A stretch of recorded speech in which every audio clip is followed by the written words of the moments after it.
Prijazno pozdravljeni in dobrodošli v novicah na ETV.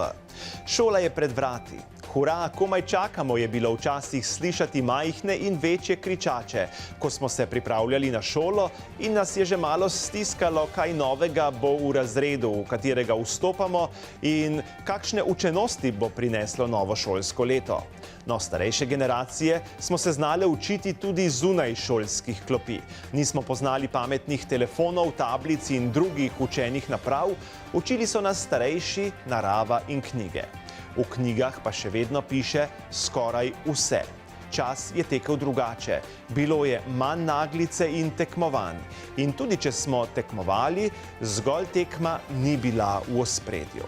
Mi, ki vam posredujemo informacije in zgodbe ter slikamo dogodke, pravzaprav ne tekmujemo, razen s časom. Smo pa veseli in počaščeni, da smo lahko v vaši družbi. Tokrat v oddaji prevladujejo šolske teme. V Litiji pripravljeni na novo šolsko leto. Zagorje, dobrodošli šolarji, še posebej prvošolci. V Moravčah postavili spominsko obeležje svojemu posebnemu junaku.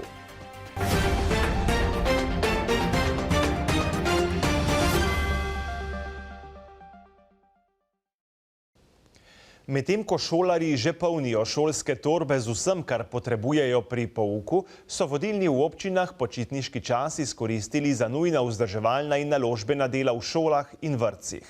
Litijani so na novo šolsko leto pripravljeni.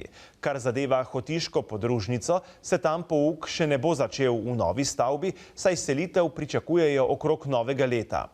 Drugi šolski prostori pa čakajo, da jih napolni vrvež šolarjev, razlaga litijski župan. Zagotovo letos se bodo še podali v staro podružnično šolo v Hotiču, ki pa bo se že preselila tekom šolskega leta, najverjetneje v nove prostore šole v neposrednji bližini zgrajenega objekta do konca letošnjega leta. Takšen je tudi rok, tako da zdaj so še zadnja zaključna dela v objektu. V septembru pričakujemo, da bo vse nared za pridobitev potem uporabnega dovoljenja, montažo opreme in seveda tudi samo selitev. Drugače so pa tako v šolskih prostorih kot v vrtcih ta čas izkoristili za potrebne, se pravi, investicijsko-vzdrževalna dela. Med drugim smo se lotili tudi večjega vzdrževalno-investicijskega dela pri vrtcu Jurček v Jevnici. Tam je bil problem sanacije mansarde, ki je dobesedno, se pravi, na podesta, ki se je dobesedno spodmikal obstoječemu objektu in sanacija je zdaj še v teku. Načrtujemo, da mogoče glih ne bo čisto do 1. septembra, ampak najkasneje v prvih dneh septembra pa bo tudi ta, se pravi, pomembna rešitev tudi ustrezno zaključena in se pravi, objekt bo potem še bolj varen, kot je bil doslej.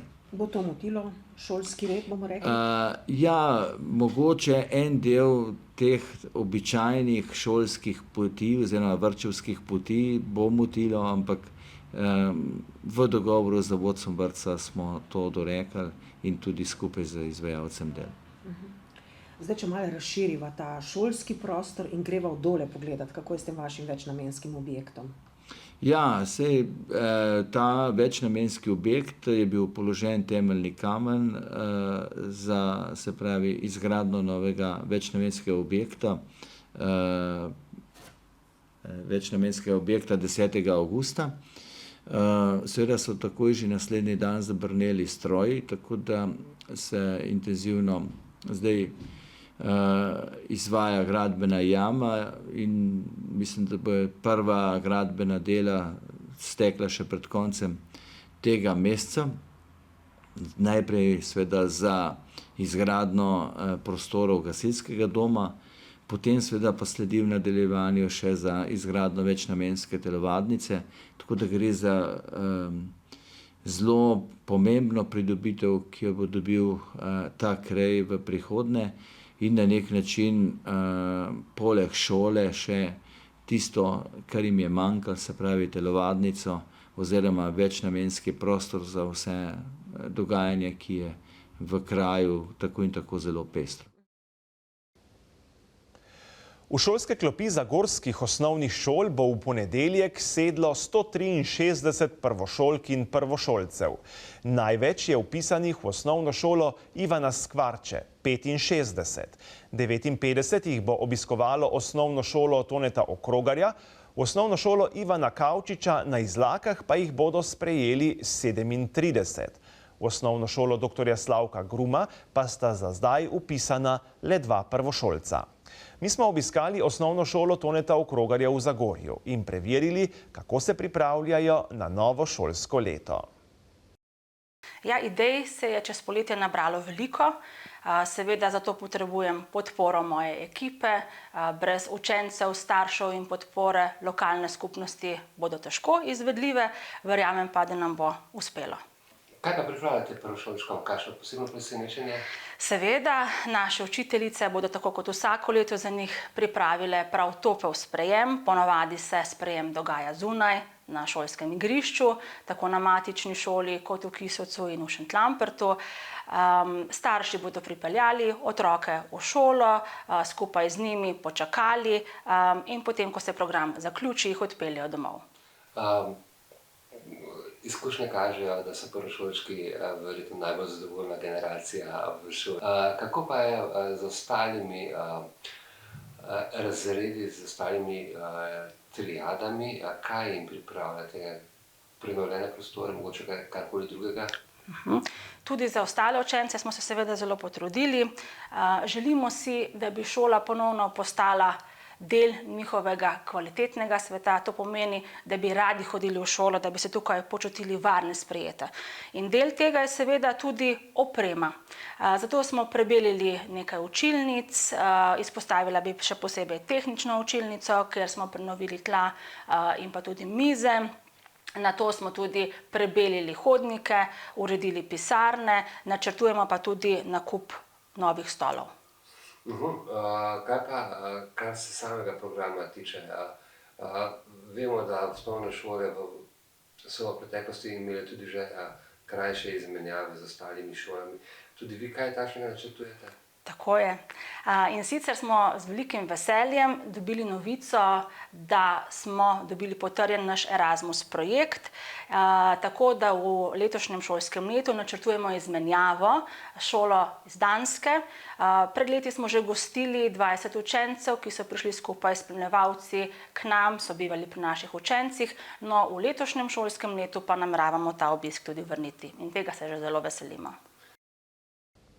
Tudi letos bo zagorska občina vsem prvošolcem podarila šolske nahrbtnike.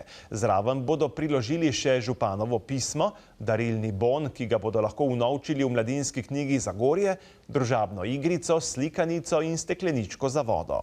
Vsem prvošolkam in prvošolcem ter seveda njihovim staršem iz občinske stavbe želijo, da bi bil prvi šolski dan lep, šolsko leto pa nadvse uspešno. Seveda, prvi šolski dan podoživljamo tudi, ko smo že starejši in je šolsko obdobje že zdavnaj za nami. Tudi v hrastniški osnovni šoli imajo pred začetkom pouka veliko dela. Urejajo urnike, pripravljajo učbenike in delovne zvezke za učence, učitelji urejajo svoje učilnice in pripravljajo šolsko dokumentacijo. Hišnik in čistilke opravljajo še zadnja vzdrževalna dela. V šolo se vpisujejo učenci priseljenci. Prvošolcem pripravljajo krajši kulturni program, fotokotiček in sladko sadno presenečenje. Hrastniško osnovno šolo bo v novem šolskem letu obiskovalo 685 učencev, od tega 460 na matični šoli, 24 v oddelkih za izobraževanje otrok s posebnimi potrebami in 201 učenec na podružnični šoli Dol pri Hrastniku. Prvošolcev bo 63, 41 na matični šoli, 21 na podružnici in en prvošolec v izobraževalnem programu z nižjim izobrazbenim standardom. Število prvošolcev bo nekoliko nižje kot prejšnja leta. Že v lanskem šolskem letu smo se poskusno odločili izvesti en mesec rekreativnih odmorov. V letošnjem šolskem letu pa smo prilagodili urnike, tako da bodo vsi učenci od 1. do 9. razreda na obeh šolah, tako Hrastnik kot Dol, odšli po 3. uri pouka ven na rekreativni odmor, predvsem zato, da se nekoliko bolj približamo zdravemu življenjskemu slogu, tako v vsakem vremenu, lepem in slabem. Kako je s to vrstno obliko šolanja, izobraževanja na daljavo v vaši šoli? Ja, res je. Tudi pri nas imamo enega učenca že kar nekaj let, ki se šola od doma. Šolanje poteka brez težav, učenec je vesten, odgovoren in prihaja v šolo takrat, ko se pač dogovorijo za razredne izpite.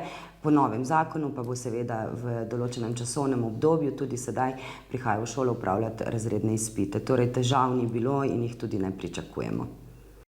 Tako kot na vseh šolah v Sloveniji se tudi na Hrastniški spoprijemajo s kadrovsko stisko. Primanjkuje učiteljev predmetnega pouka, zlasti matematike, slovenščine, tehnike, računalničarjev, specialnih in rehabilitacijskih pedagogov in logopedov. Razmere za zdaj še obvladujejo. V preteklem šolskem letu je bila ena takšna bolj zanimiva stvar Zeleni teden, pri katerem so se učenci in učitelji izobraževali na temo izobraževanja izven učilnic na prostem. V sklopu tega smo več ur namenili tudi izvajanju pouka v učilnici na prostem v Hrastniku, ki so jo dobili že pred nekaj leti. Mi smo pa v sklopu tega tedna donatorsko sami na Dolu izdelali tudi svojo učilnico na prostor, ki pa jo bomo v letošnjem šolskem letu še precej več in bolje uporabili. Se pa bomo v tem šolskem letu na novo posvetili tednu umetnosti, tako da se bodo učitelji, učenci izobraževali na temo umetnosti in tako izkazali veščine in pa znanja iz te prakse. Potem se bomo na novo vključili v Erasmus in bodo nekateri učitelji imeli priložnost izobraževanja v tujini. Spet pa se bomo vračali k izobraževanju in poučevanju na prostem v naravi. In pa nadaljujemo s projektom Digitrajni učitelj ter pa se spet vključujemo v nov nacionalni projekt Preplet ZUS. Podobno kot v Trbovljah so se tudi na Hrastniški šoli v preteklih 2 letih spoprijemali z zelo visokimi cenami toplotnega ogrevanja.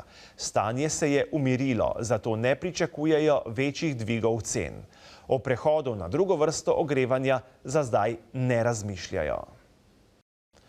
Moravčani so pred začetkom šolskega leta 20. avgusta ob otroškem igrišču v središču Moravč pred velikim številom otrok iz vrtca odkrili spominsko obeležje – moravškemu mačku. Ta slavna moravška živalca, po kateri so prepoznali tudi Moravčane, je bila menda predmet zbadljivk, ki vedno niso bile najbolj miroljubne. O tem se rad razgovori tudi župan, s katerim smo se o moravškem slavnem junaku pogovarjali, še preden je bilo obeležje odkrito. Namreč, kot veste, neka tradicija obstaja, da je tako rekoč vsako področje dobilo kakšen naziv, ljudje so dobivali kakšne imena in tako naprej, ne vem, pa se reče trzinske skjerce in tako naprej. Moravčani smo vedno mački, glede na neke legendarne zgodbe, kjer naj bi po eni od legend postal maček tudi predmet kulinaričnega zanimanja, ampak to ni preverjeno, je pa skratka ta maček slavljen v legendah, v zgodbah, v pesmih in tako naprej. No in odločili smo se, da mu zdaj postavimo en tak spomenik, en tak lušten muc bo iz kamna sedel na nekem piedestalu ob otroškem igrišču, tudi na otvoritev pridejo vsi otroci iz vrtca in bomo mogoče še kakšno skupno zapeli. In je to neka nova pridobitev, znamenitost samih Moravč, ki bo naš ime ponesla še malo naokrog. Turistično društvo Ruardi letošnje leto praznuje 30-letnico obstoja. S krajevnimi skupnostmi Franc Farčnik, Jože Marn in Rudnik Toplice so pripravili prireditev Perk Mandelc vabi v svojo deželo. Slednji so se letos prvič pridružili tudi iz VDC-ja Zagorje. Osrednje dogajanje po nogometnih tekmah in 13. Perk Mandelčevem pohodu je bil skok čez kožo. Ob tem so se pomerili še na tekmovanju v metu kolma v Kolmkišto, bila pa je še veselica z ansamblom Saše Avsenika. Obiskovalce je nagovoril zagorski podžupan Mitja Adamlje. Zmagovalec v metanju kolma je postal Aleks Predovnik. Prvo mesto so osvojili Chicago Bar, drugo ekipa Farčnikova in tretje Lepi in drzni. Podpredsednik Turistične zveze Slovenije Jože Prah je turističnemu društvu Ruardi izročil bronasto priznanje ob njihovi 30-letnici. V knapovske vrste so skokom čez kožo sprejeli nekaj novih članov. Med drugim tudi dva znana slovenska glasbenika, člana ansambla Saše Avsenika in skupine Mladi asi. Danes smo imeli prvi skok čez kožo in v bistvu sva zdaj sprejeta v tole eminentno družbo med knape. Meni osebno so velik navdih za korajžo, pogum, ampak tudi tradicijo. Njihova uniforma meni predstavlja nekaj podobnega kot nam Gorencem naša gorenjska narodna noša. Tako da sem vesel, da sem danes lahko del te zgodbe in da vidim žar v očeh pri mladih, ki jih tudi veseli tradicija kot mene. Ja, jaz pa prihajam iz Zagorja in že od majhnega živim za to tradicijo, bom rekel. Moj oče je bil knap in že od majhnega dobro vem, kako težko delo je to, koliko je to enega odrekanja. In tudi z našim ansamblom, ko igramo po Sloveniji, z največjim veseljem omenim, iz katerih koncev prihajam, pa iz kje sem doma. Avsenikov pevec Luka Sešek med knape še ni bil sprejet, se je pa spoznal z legendarnim Perk Mandelcem. Skok čez kožo naj bi sicer izhajal iz 16. stoletja, ko so novinci morali preskočiti rudniški jašek. Ko so odprtine teh postale preširoke, jih je zamenjal skok čez kožo. Pod vodstvom starešin je treba stopiti na sod, se predstaviti z geslom, na eks spiti vrč piva in skočiti čez kožo. Nato sledi še slovesna zaprisega. Tudi ženskam to početje odreže smo videli, ko so med knape sprejeli tudi dve ženski znani zasavki. Ja, zelo zanimiva izkušnja je bila danes tale skok čez kožo. Povabili so me ob zaključku mojega direktorovanja v VDC Zasavje. Vesela sem, da na taki prireditvi delujemo vključujoče. Tudi naši uporabniki so odigrali nogometno tekmo, imeli ustvarjalne delavnice, pohod smo organizirali, tako da smo zelo veseli teh vabil v take povezovalne, vesele prireditve.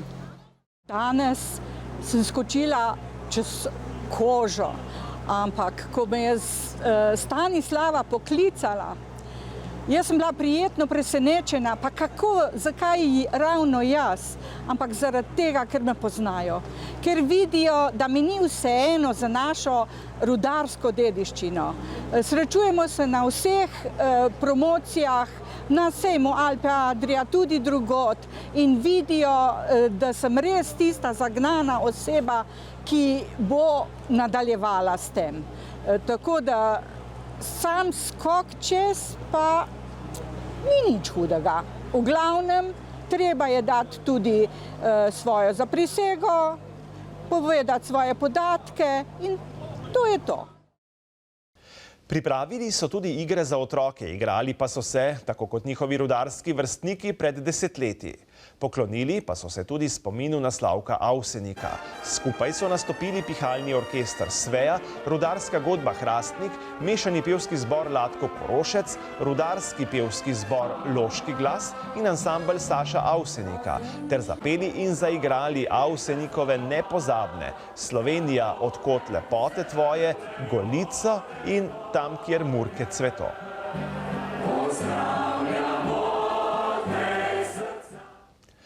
V V zadnjih letih se je tudi v Zasavju razrasla ambrozija, nezahtevna enoletna rastlina, ki ji rečejo tudi žvrklja.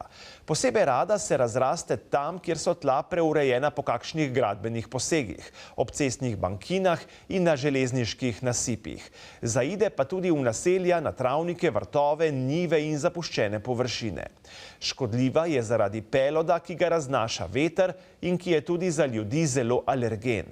Občutljivi ga zaznajo tudi kilometre daleč, kar potrjujejo tudi raziskave. Posebej hitro se širi pelinolistna ambrozija, ki sodi med invazivne rastline. Povzroča veliko škode in stroškov v kmetijstvu. Najuspešneje jo odstranjujemo, ko rastline še ne cvetijo. Tako se tudi ne širi cvetni prah. Še zlasti je treba uničevati semena, ki so kaljiva tudi po več desetletjih, kot ugotavlja stroka. Cvetni prah se pri ambroziji pojavlja od julija do konca septembra. Rastlina je velika nadloga za bolnike z astmo. Ambrozijo odstranjujejo na različne načine, mehansko s košnjo, puljenjem in zrezanjem, kemično pa s herbicidi. Že cvetočih rastlin ne gre kositi, saj se s tem še bolj širijo pelod in semena, treba jih je sežgati. Rastišča lahko vsak prijavi pri fitosanitarni inšpekciji Inšpektorata za kmetijstvo. Zatiranje te invazivne rastline je zadnjih nekaj let obvezno in je naloga lastnikov zemljišč. Posamezniki, ki po opozorilu inšpektorja svojega zemljišča ne odstranijo ambrozije, tistim grozi finančna kazen. Pred to nadležno rastlino moramo varovati tudi hišne in rejne živali. Drage gledalke in gledalci, pravijo, da sta šola in uspeh povezana. Pa sklenimo današnjo oddajo z nekaj mislimi o uspehu. Prva gre takole. Uspeh je večinoma sestavljen iz vztrajanja pri tem, česar bi drugi že zdavnaj obupali. Če sanjaš o uspehu, se moraš najprej zbuditi. Je naslednja misel in še tretja, zmagujejo tisti, ki verjamejo, da lahko. Prepričani, da res lahko zmagamo skupaj, se vam zahvaljujemo za vašo družbo in želimo vse lepo do naše prihodnje oddaje. Nasvidenje in srečno!